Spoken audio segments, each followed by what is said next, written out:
Soviets and Soviets of the Red Army, how you all doing? This is Con Over. I'm Rangru, hello, hello, hello.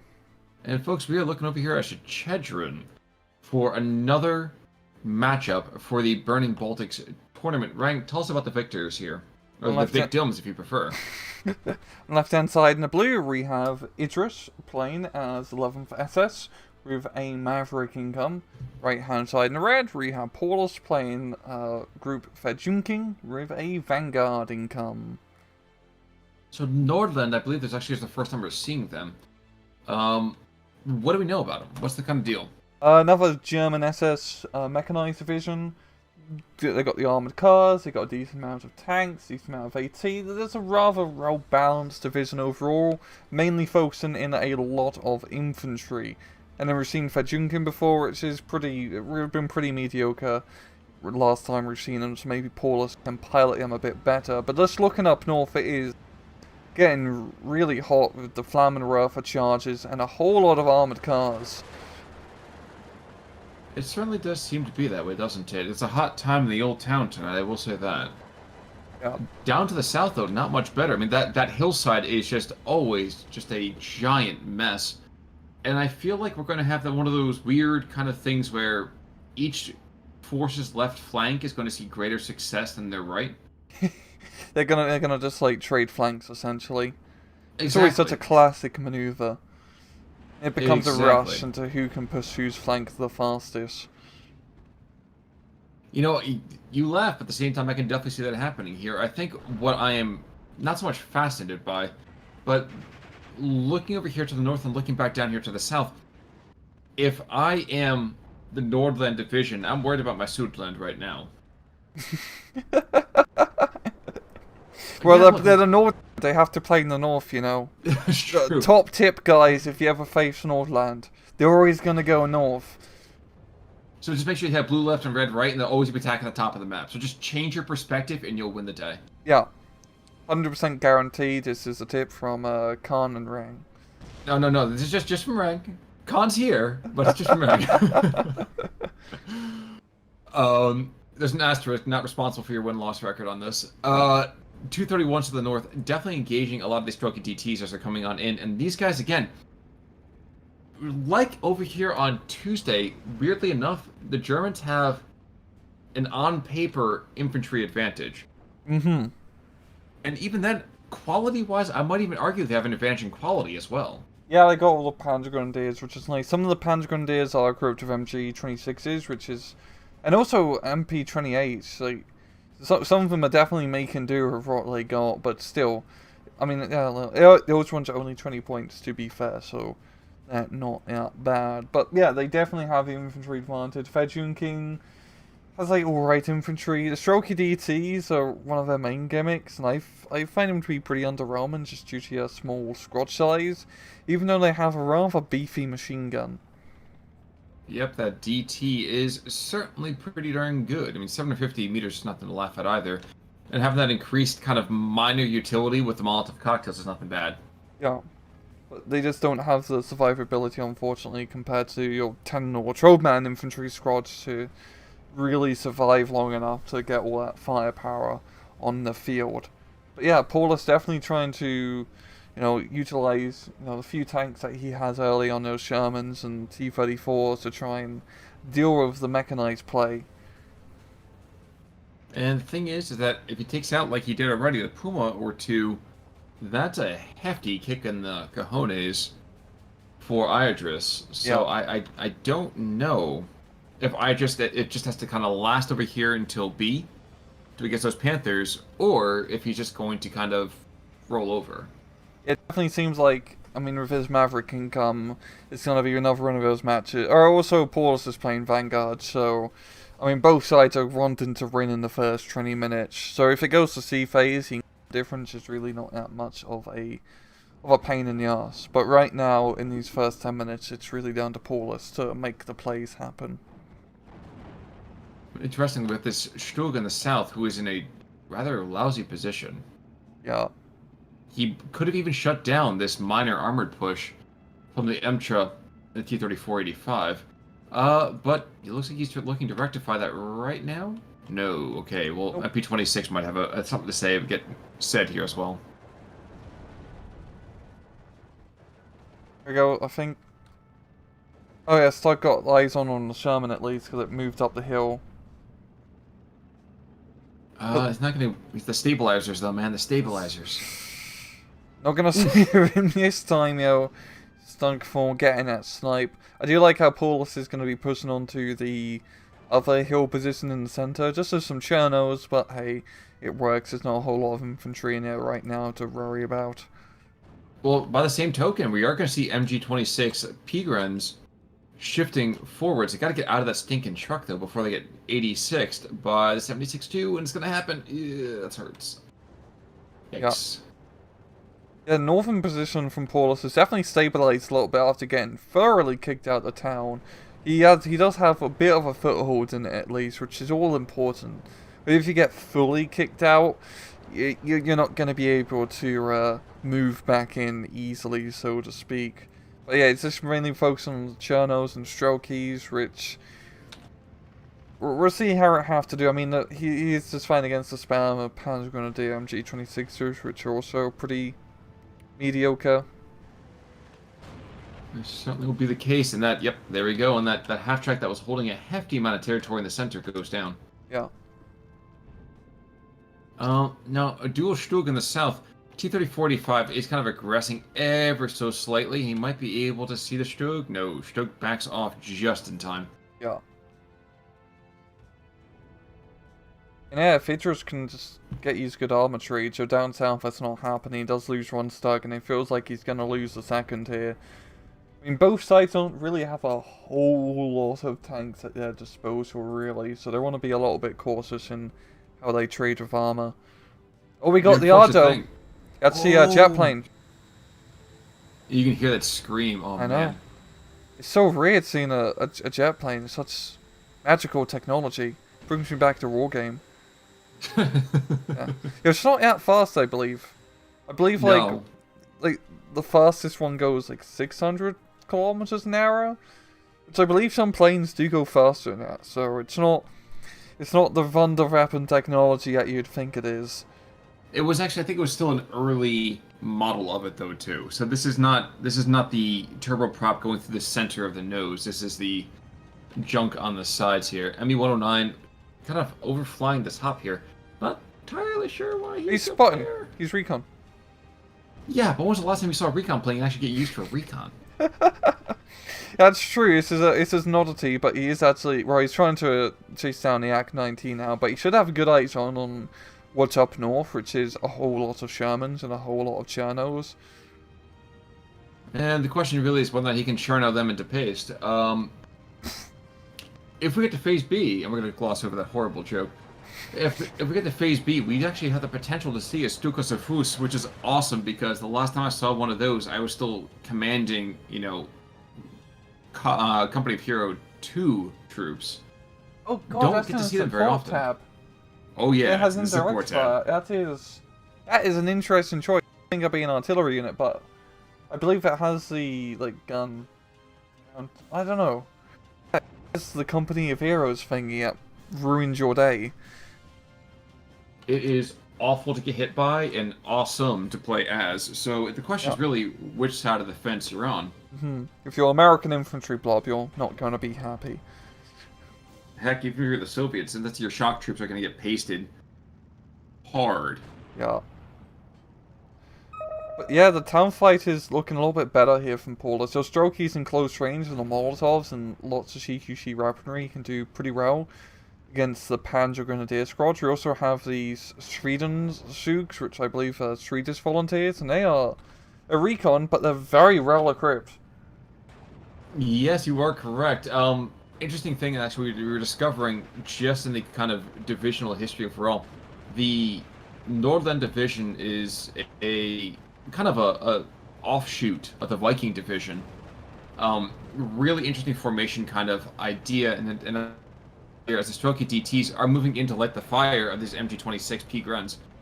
And they do rather well. They really do rather well. But the Schwedenzugs, what would you say? These are basically Fusiliers, aren't they? Yeah, they're pretty much like Fusiliers. Or the SVTs, which is also quite nice, and the PP Shahs. Oh yeah, you're right. Jeez, I didn't see those PP Shahs. Yeah, it's like a not a bad unit at all. And Paulus is, yeah, he's making pretty good progress pushing back into his town. Like, he could definitely make his work if he keeps his Shermans alive and just bring in a little bit more infantry to give fire support. Because if. Oh, we got 2 Junkers being brought in up north as well as another recon plane. I mean, these Junkers are pretty heavy payload, so could potentially see a dead tank.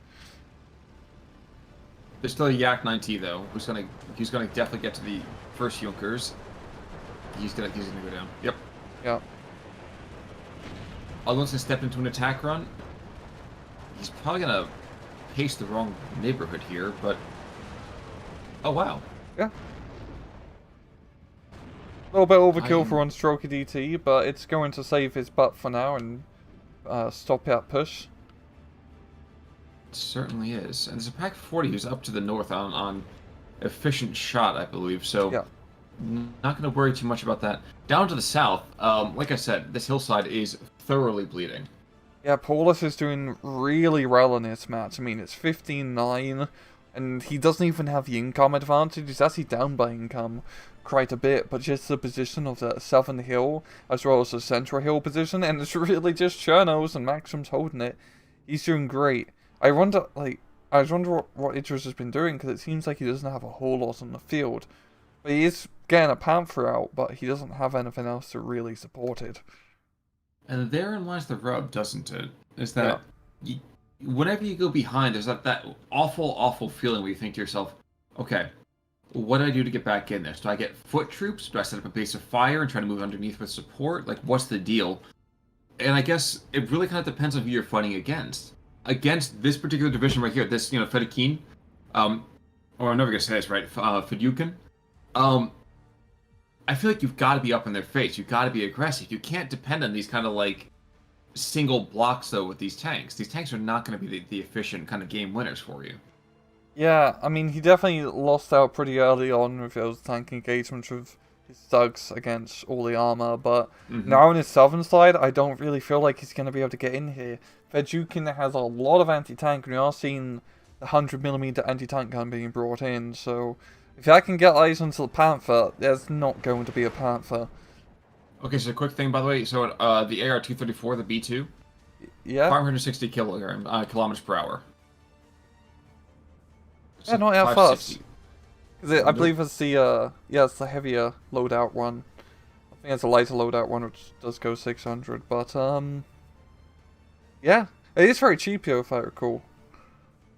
What is it? 180? No, 130? Oh yeah, okay, never mind. I believe I was thinking like before.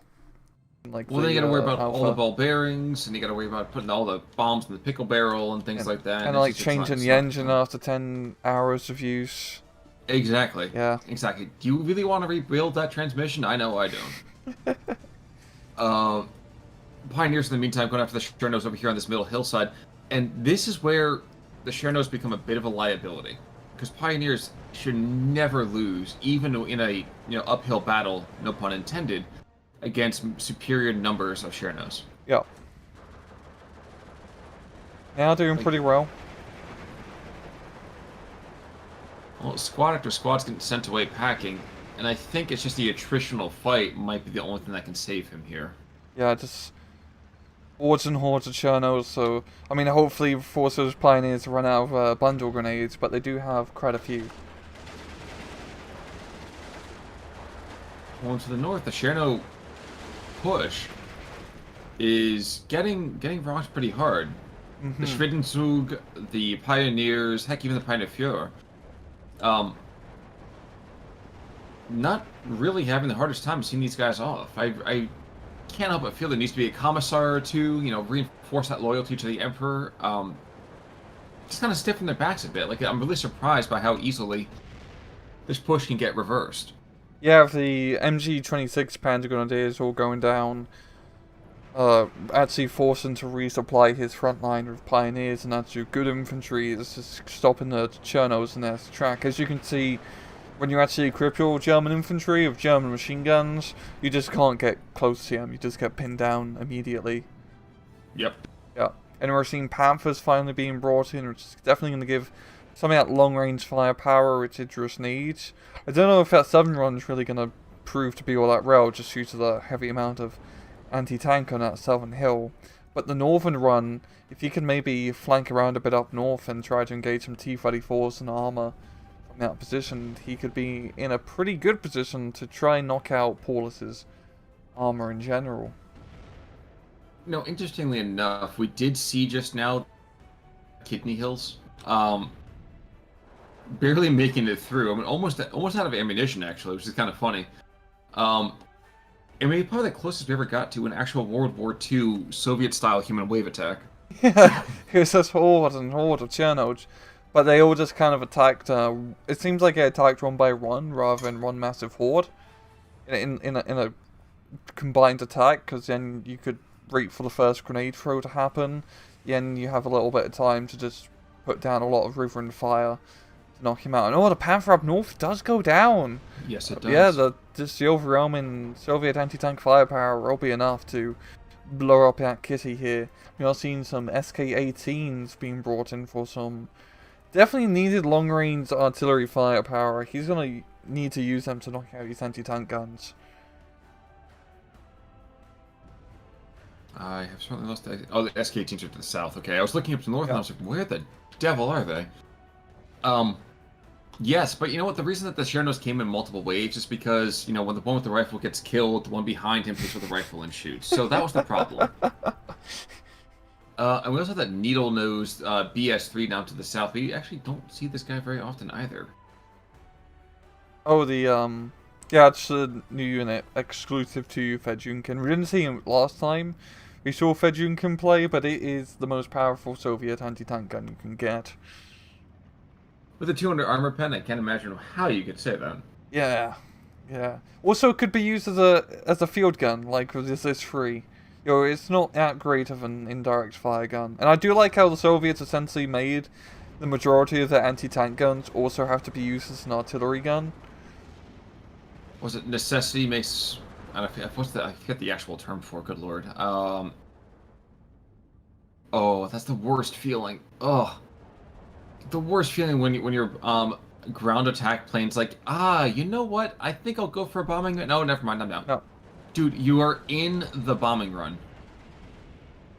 And he's gonna pay for it as well. IL-2 being timed perfectly to allow the intercept. Might be 2 kills? 2 kills. It's definitely gonna be 2 kills. Deflection shot's not gonna be in. Oh, where did he... That was a weird...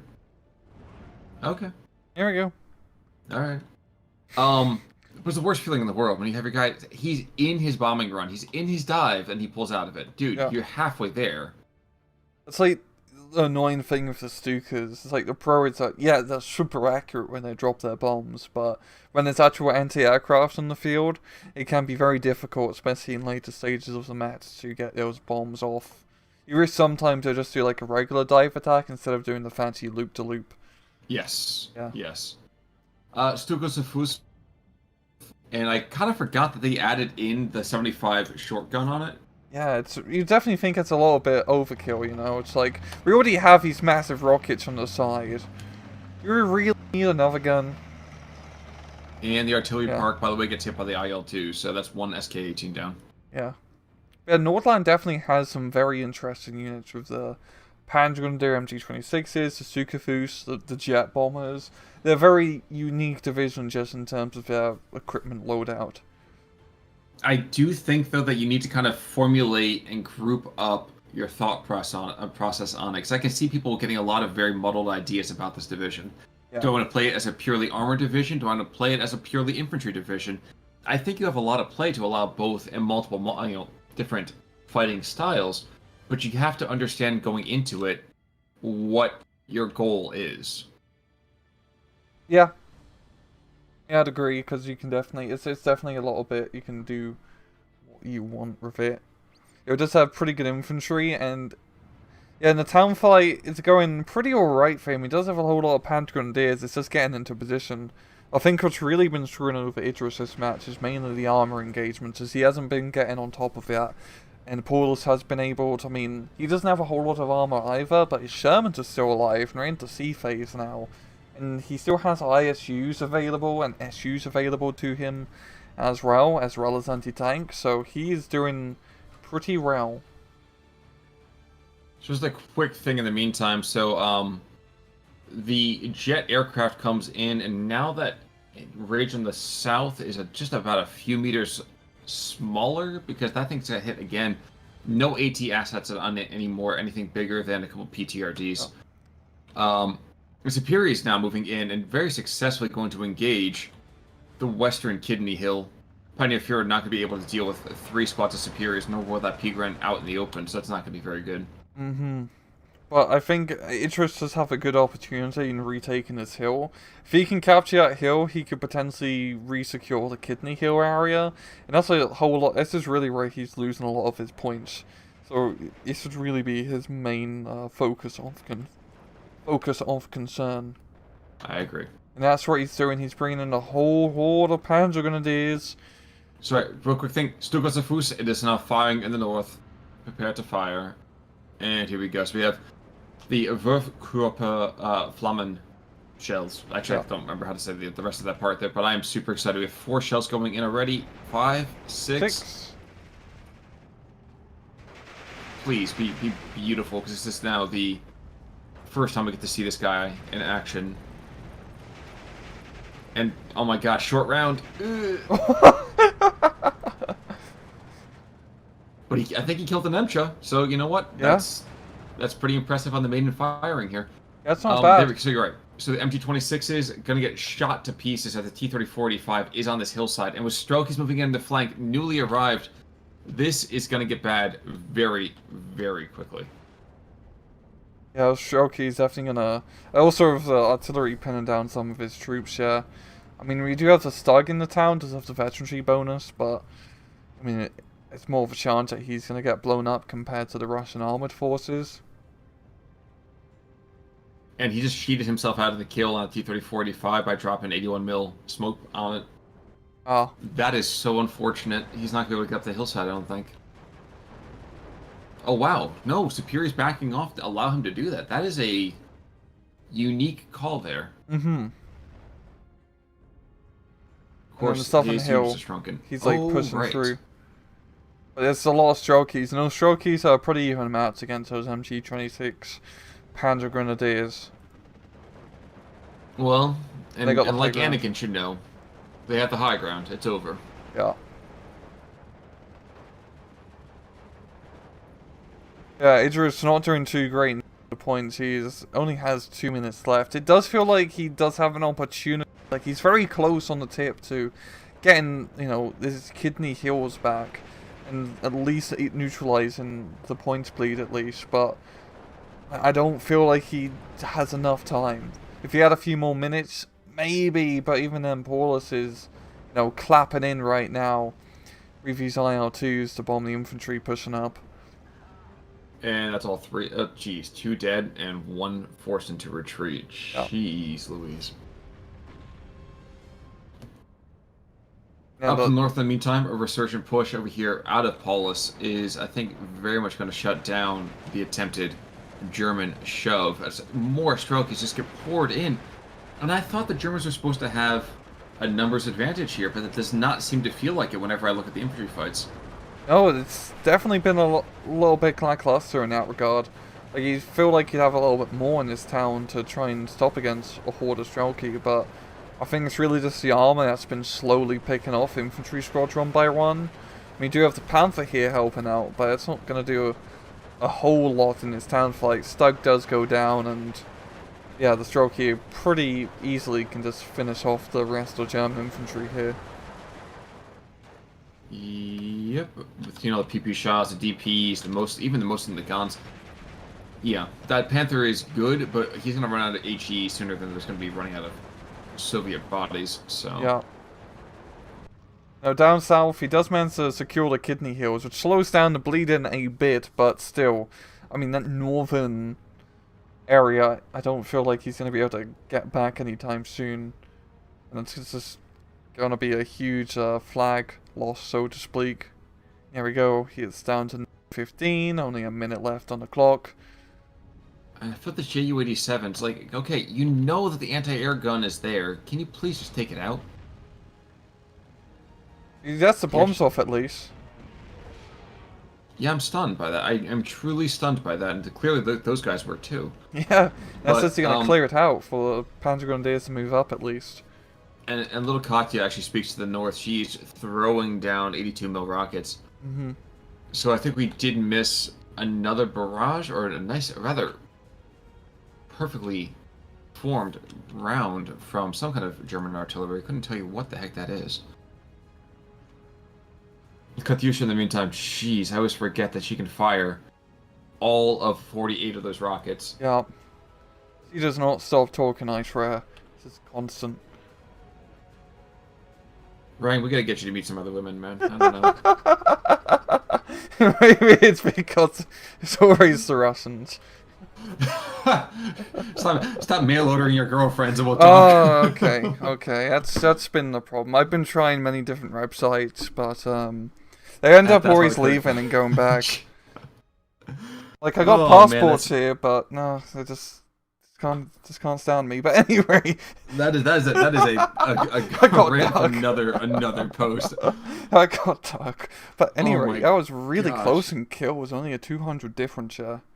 But bizarrely enough, like that one didn't feel even. It didn't. Like Paulus had really good map control in that matchup, and it felt like he was killing a bunch. Like much more. I think maybe because he was killing a lot more infantry. Yeah, it's true. Those Panzer Grenadiers are like the MG26 runs are pretty cheap, but even then he knocked out like a few Panthers and Stugs as well. So I'm curious to see on the losses side what actually went down. So it's from the losses side, the jet aircraft paid for himself, shockingly enough. Wow. Stukosafus got the Sherman kill, so who cares? He's fine. At least in my book. I know it's only half his cost, but whatever. Yeah. Kills not too much, really. Again, like I'm really, really stunned that this ended up being a victory for him where he went up in kills. Like I feel like that was I don't even know the right term. I don't know the right term. Yeah, once again, I felt like that match really went in the Paulus's favour because he was getting those very efficient armour trades against Iadris, especially early on. Yes. And managed to secure all the high ground positions down south. And especially getting those kidney kills so easily, that really secured him an easy +2 or +2 point advantage, so to speak, throughout that match and getting that quick victory. Yeah, and you know, like you said before, I can't wait to see what the heck is going to be going on here in the near future as people start to really see what these divisions can do. I'm hoping to see more of these divisions a bit more in the league. Maybe, I mean, the last time we've seen Fejukin, I thought they were pretty bad. But after seeing this sort of gameplay, if you can do efficient trades with your early tanks, I mean, the infantry is not terrible per se, and the heavy anti-tank is a rather nice benefit to Fejukin. And the air power, like, they do have stuff going for them, is what I'm trying to say. Exactly. But folks, that's going to do it for us, I believe. As always, have any kind of thoughts you want to add into the conversation, please definitely go for it down below. And until, I guess, next week and next time, I'm Connell Work. I'm Rangaroo, take it easy.